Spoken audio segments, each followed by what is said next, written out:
Foreign నుండి money raise చేయాలి అనుకుంటే కంపెనీస్కి రెండు ఆప్షన్స్ ఉంటాయి, external bonds and masala bonds. కానీ ఈ రెండిటి మధ్య డిఫరెన్స్ ఏంటి?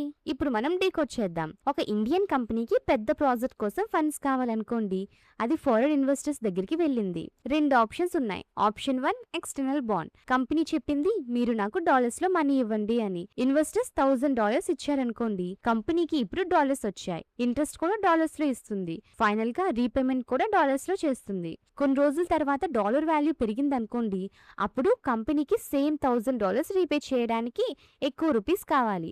ఇక్కడ కరెన్సీ రిస్క్ కంపెనీ మీద పడింది. Option 2 masala bonds. Same company ఇంకొక ఆప్షన్ ట్రై చేసింది. మీరు నాకు రూపీస్ లో ఇన్వెస్ట్ చేయండి అని చెప్పింది. ఇన్వెస్టర్స్ $80,000 ఇన్వెస్ట్ చేశారనుకోండి, కంపెనీకి రూపీస్ వచ్చాయి, ఇంట్రెస్ట్ కూడా రూపీస్ లో ఇస్తుంది, రీపేమెంట్ కూడా రూపీస్ లో చేస్తుంది.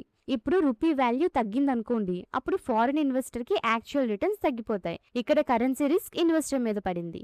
సో ఫైనల్ క్లారిటీ ఏంటంటే, ఎక్స్టర్నల్ బాండ్స్ లో రిస్క్ కంపెనీ మీద, మసాలా బాండ్స్ లో రిస్క్ ఇన్వెస్టర్ మీద.